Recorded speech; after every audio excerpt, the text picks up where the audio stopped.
Dream eleven और उसके जैसी कई सारी ऑनलाइन गेमिंग कंपनियों के लिए कोर्ट से बड़ी खुशखबरी आई है। करोड़ों ऑनलाइन गेमिंग फैंस के लिए राहत की खबर लाई है। जी हां, सरकार की तरफ से promotion and regulation of online gaming act के बाद से लगातार हम देख रहे हैं कि ड्रीम इलेवन, माई इलेवन सर्कल जैसी ऑनलाइन गेमिंग एप्लीकेशन पर कॉन्टेस्ट बंद हो गए हैं। करोड़ों फैंस को बहुत बड़ा झटका लगा है, क्योंकि वो ना टीम बना पा रहे हैं, ना कॉन्टेस्ट खेल पा रहे हैं, ना पैसे जीत पा रहे हैं, ना इनाम जीत पा रहे हैं। सरकार की तरफ से प्रोगा लाए जाने के बाद कई सारी ऑनलाइन गेमिंग कंपनियों ने बकायदा अलग अलग कोर्ट में सरकार के खिलाफ केस किया, जिसके बाद ये पूरे मामले सुप्रीम कोर्ट में पहुंचे। लेकिन आज खबर सामने आ रही है कि इस मामले की सुनवाई होनी थी, लेकिन आज इस मामले की सुनवाई नहीं हो पाई। समय की कमी के चलते इस मामले की सुनवाई अब टल गई है।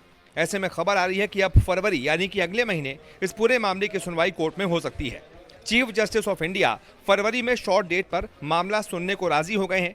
इसीलिए माना जा रहा है कि ये ऑनलाइन गेमिंग कंपनियां ड्रीम इलेवन समेत तमाम कंपनियों के लिए एक बड़ी जीत है, क्योंकि सुप्रीम कोर्ट इस मामले को सुनने के लिए राजी हो गया है। यानी कि सुप्रीम कोर्ट को भी लगता है कि इन कंपनियों की डिमांड जायज है, इसलिए इस पर एक बार सुनवाई तो बनती है। आपको बता दें, ऑनलाइन गेमिंग कंपनियों ने सरकार के नियम के खिलाफ सुप्रीम कोर्ट में केस किया हुआ है।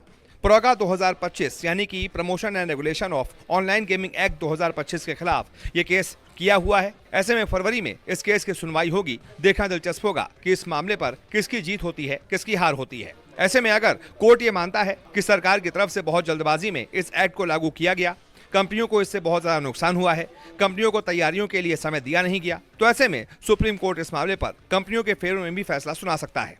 और अगर ऐसा होता है तो मनी कॉन्टेस्ट शुरू हो जाएंगे। आप जैसे पहले खेल पाते थे, आगे भी खेल पाएंगे। लेकिन अगर इस मामले में सरकार जीतती है, तो फिर जिस तरीके से अभी ऑनलाइन गेमिंग पर पाबंदी लगी हुई है, वो पाबंदी आगे भी जारी रहेगी। ऐसे में आगे आगे देखते हैं।